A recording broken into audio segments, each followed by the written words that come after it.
Fable 9 du livre 6e. Le cerf se voyant dans l'eau.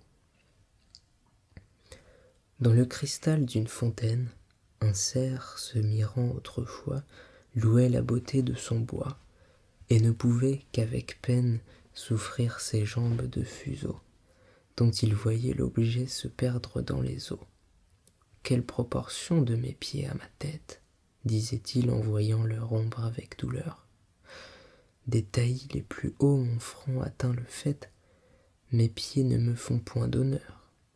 Tout en parlant de la sorte, un limier le fait partir, il tâche à se garantir. Dans les forêts il s'emporte. Son bois, dommageable ornement, l'arrêtant à chaque moment, nuit à l'office que lui rendent ses pieds de qui ses jours dépendent. Il se dédie alors et maudit les présents que le ciel lui fait tous les ans.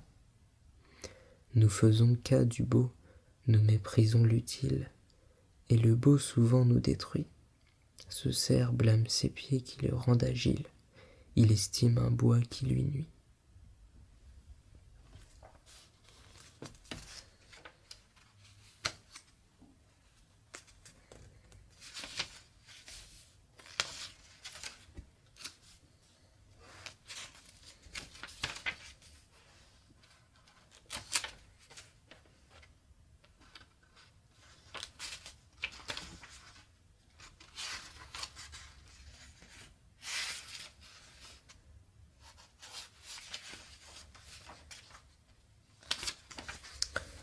Fable 13 du livre 5e. La poule aux œufs d'or. L'avarice perd tout en voulant tout gagner. Je ne veux, pour le témoigner, que celui dont la poule, à ce que dit la fable, pondait tous les jours un œuf d'or. Il crut que dans son corps elle avait un trésor. Il la tua, l'ouvrit, et la trouva semblable à celle dont les œufs ne lui rapportaient rien. C'est en lui-même ôté le plus beau de son bien. Belle leçon pour les gens chiches. Pendant ces derniers temps, combien en a-t-on vu qui du soir au matin sont pauvres, devenus, pour vouloir trop tôt être riches.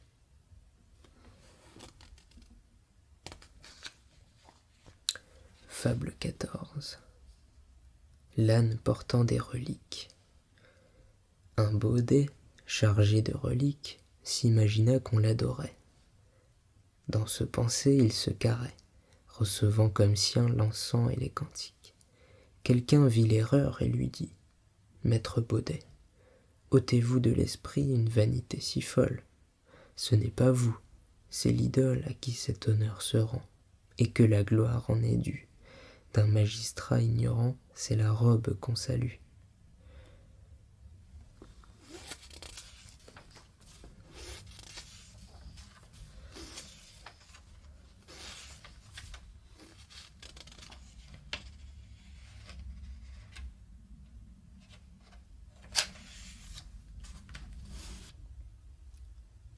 Fable 19. Le lion s'en allant en guerre. Le lion dans sa tête avait une entreprise. Il tint conseil de guerre, envoya ses prévôts, fit avertir les animaux. Tous furent du dessein, chacun selon sa guise. L'éléphant devait sur son dos porter l'attirail nécessaire et combattre à son ordinaire. L'ours s'apprêtait pour les assauts, le renard ménageait de secrètes pratiques, et le singe amusait l'ennemi par ses tours. Renvoyez, dit quelqu'un, les ânes qui sont lourds, et les lièvres sujets à des terreurs paniques. Point du tout, dit le roi, je les veux employer. Notre troupe sans eux ne serait pas complète. L'âne effraiera les gens, nous servant de trompette, et le lièvre pourra nous servir de courrier. Le monarque, prudent et sage, de ses moindres sujets sait tirer quelque usage, et connaît les divers talents. Il n'est rien d'inutile aux personnes de sens.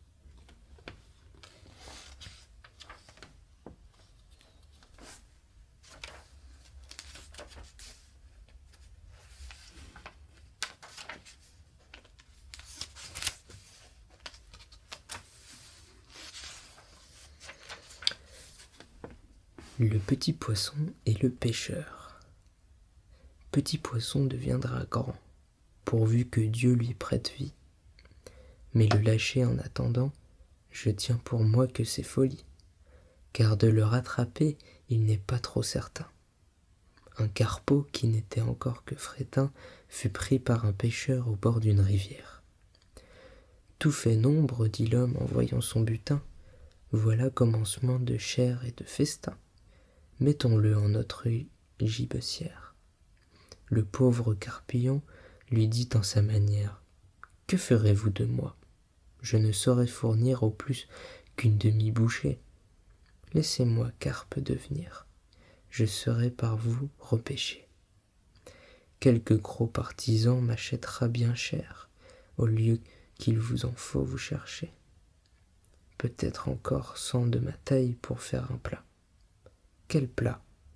Croyez-moi, rien qui vaille. Rien qui vaille? Eh bien soit, repartit le pêcheur. Poisson, mon bel ami, qui faites le prêcheur, vous irez dans la poêle, et vous avez beau dire, dès ce soir, on vous fera frire. Un tien vaut, se dit-on, mieux que deux tu l'auras. L'un en est sûr, l'autre ne l'est pas.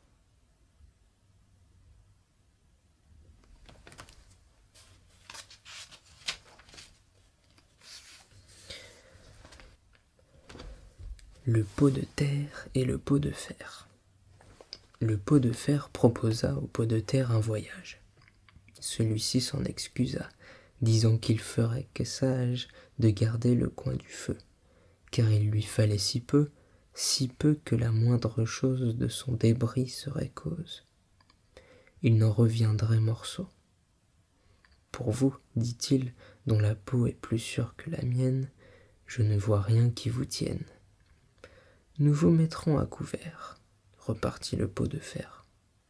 Si quelque matière dure vous menace d'aventure, entre deux je passerai, et du coup vous sauverez. Cette offre le persuade. Pot de fer, son camarade, se met droit à ses côtés. Mais gens s'en vont à 3 pieds, clopin-clopant comme il pleut, comme ils peuvent, l'un contre l'autre jetés au moindre hoquet qu'ils treuvent. Le pot de terre en souffre, il n'eût pas fait 100 pas que par son compagnon il fut mis en éclat, sans qu'il eût lieu de se plaindre. Ne nous associons qu'avec nos égaux, ou bien il nous faudra craindre le destin d'un de ces pots.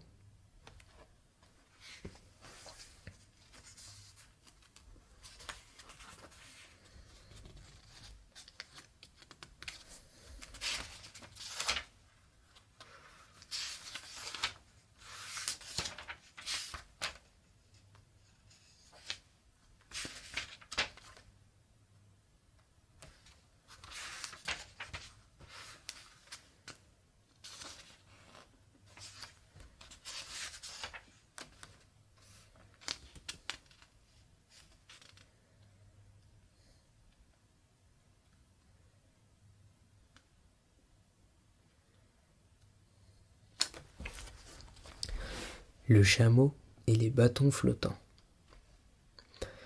Le premier qui vit un chameau s'enfuit à cet objet nouveau.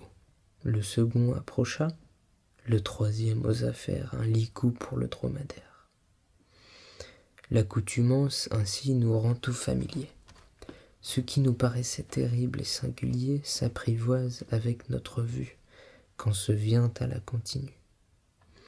Et puisque nous voici tombés sur ce sujet, on avait mis des gens au guet, qui voyant sur les eaux de loin certains objets, ne purent s'empêcher de dire que c'était un puissant navire. Quelques moments après, l'objet devient brûlot, et puis nacelle, et puis ballot, enfin bâton flottant sur l'onde.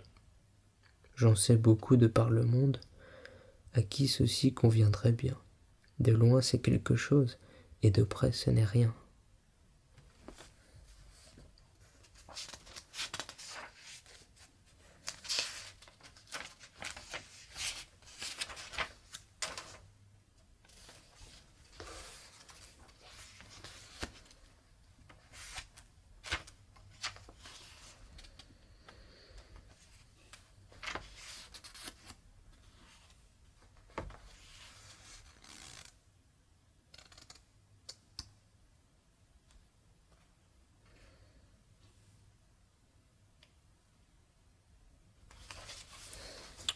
Le cygne et le cuisinier. Dans une ménagerie, de volatiles remplis, vivaient le cygne et l'oison. Celui-là destiné pour les regards du maître, celui-ci pour son goût, l'un qui se piquait d'être commensal du jardin, l'autre de la maison.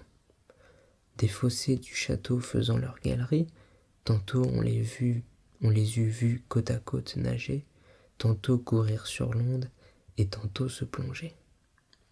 Sans pouvoir satisfaire à leurs vaines envies, un jour le cuisinier, ayant trop bu d'un coup, prit pour oison le cygne, et le tenant au cou, il allait l'égorger, puis le mettre en potage. L'oiseau, prêt à mourir, se plaint en son ramage.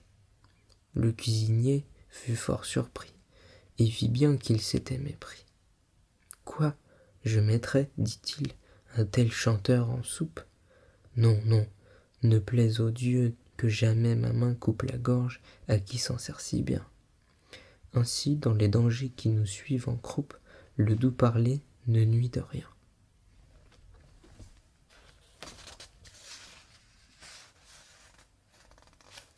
Le lion abattu par l'homme.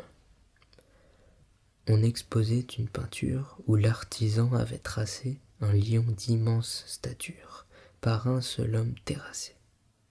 Les regardants en tiraient gloire, un lion en passant rabattit leur caquet. « Je vois bien, dit-il, qu'en effet on vous donne ici la victoire. Mais l'ouvrier vous a déçu, il avait liberté de feindre. Avec plus de raison nous aurions le dessus, si mes confrères savaient peindre. »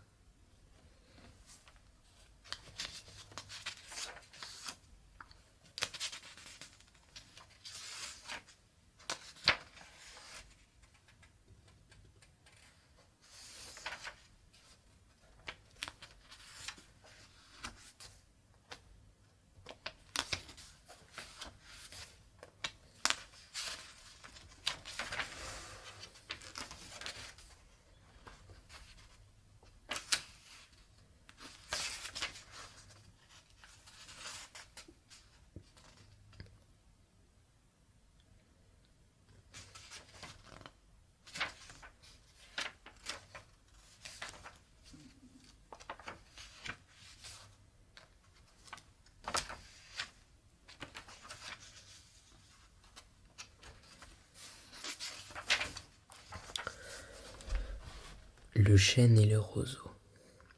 Le chêne un jour dit au roseau : « Vous avez bien sujet d'accuser la nature.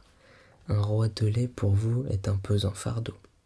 Le moindre vent qui d'aventure fait rider la face de l'eau vous oblige à baisser la tête. Cependant que mon front, au Caucase pareil, non content d'arrêter les rayons du soleil, brave l'effort de la tempête. Tout vous est aquilon, tout me semble zéphyr. Encore si vous naissiez à l'abri du feuillage dont je couvre le voisinage, vous n'auriez pas tant à souffrir. Je vous défendrai de l'orage, mais vous naissez le plus souvent sur les humides bords des royaumes du vent. La nature envers vous me semble bien injuste. » Votre compassion, lui répondit l'arbuste, part d'un bon naturel, mais quittez ce souci. Les vents me sont moins qu'à vous redoutables. Je plie et ne romps pas.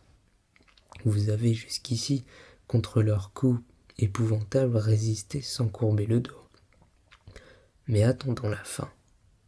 Comme il disait ces mots, du bout de l'horizon accourt avec furie le plus terrible des enfants que le nord eût porté jusque-là dans ses flancs. L'arbre tient bon, le roseau plie, le vent redouble ses efforts, et fait si bien qu'il déracine celui de qui la tête au ciel était voisine, et dont les pieds touchaient à l'empire des morts.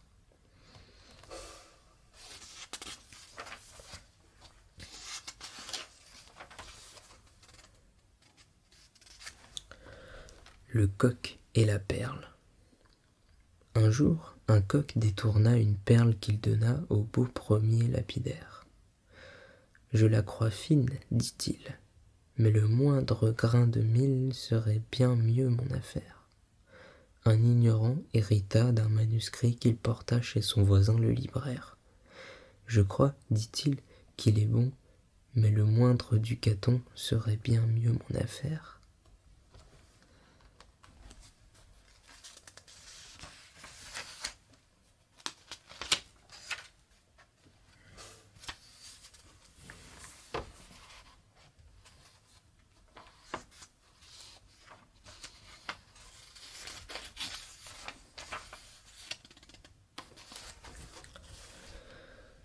Le rat de ville et le rat des champs. Autrefois, le rat de ville invita le rat des champs, d'une façon fort civile, à des reliefs d'ortolans. Sur un tapis de Turquie, le couvert se trouva mis. Je laisse à penser la vie que firent ces deux amis. Le régal fut fort honnête, rien ne manquait au festin, mais quelqu'un troubla la fête pendant qu'ils étaient en train. À la porte de la salle, ils entendirent du bruit. Le rat de ville détale, son camarade le suit. Le bruit cesse, on se retire. Rase en campagne aussitôt, et le citadin de dire « Achevons tout notre rot. »« C'est assez, dit le rustique. Demain, vous viendrez chez moi. Ce n'est pas que je me pique de tous vos festins de roi. Mais rien ne vient m'interrompre. Je mange tout à loisir. Adieu donc, fille du plaisir que la crainte peut corrompre. »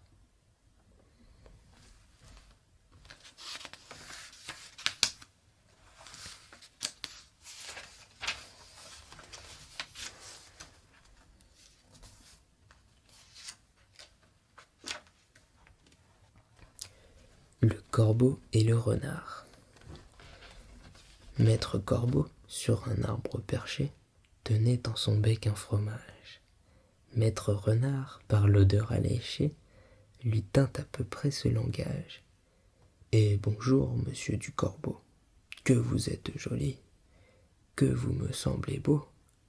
Sans mentir, si votre ramage se rapporte à votre plumage, vous êtes le phénix des hôtes de ces bois. » À ces mots, le corbeau ne se sent pas de joie, et pour montrer sa belle voix, il ouvre un large bec, laisse tomber sa proie. Le renard s'en saisit et dit « Mon bon monsieur, apprenez que tout flatteur vit aux dépens de celui qui l'écoute. Cette leçon vaut bien un fromage sans doute. » Le corbeau honteux et confus jura, mais un peu tard, que l'on ne l'y prendrait plus.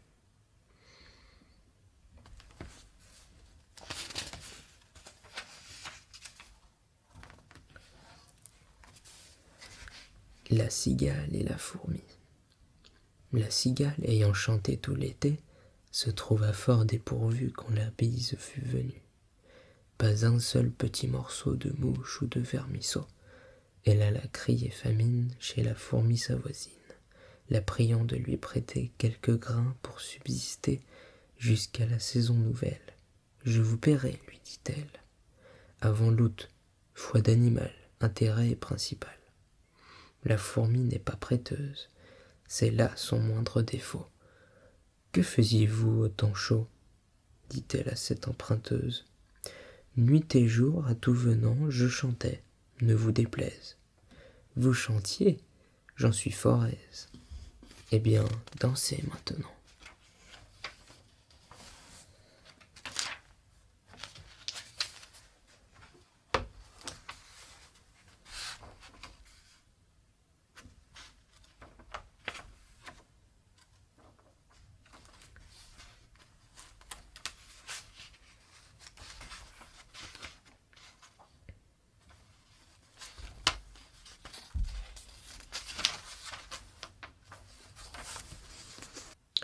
Le loup et l'agneau. La raison du plus fort est toujours la meilleure. Nous l'allons montrer tout à l'heure. Un agneau se désaltérait dans le courant d'une onde pure. Un loup survient à Jean qui cherchait aventure, et que la faim en ces lieux attirait. Qui te rend si hardi de troubler mon breuvage ? Dit cet animal plein de rage. tu seras châtié de ta témérité. » « Sire, répond l'agneau, que votre majesté ne se mette pas en colère, mais plutôt qu'elle considère que je me vas désaltérant dans le courant, plus de 20 pas au-dessous d'elle, et que par conséquent, en aucune façon, je ne puis troubler sa boisson. »« Tu la troubles, reprit cette bête cruelle, et je sais que de moi tu médis l'an passé. »« Comment l'aurais-je fait si je n'étais pas né ? » reprit l'agneau. « Je tette encore ma mère. Si ce n'est toi, c'est donc ton frère. Je n'en ai point. C'est donc quelqu'un des tiens, car vous ne m'épargnez guère, vous, vos bergers et vos chiens. On me l'a dit, il faut que je me venge. » Là-dessus, au fond des forêts, le loup l'emporte et puis le mange sans autre forme de procès.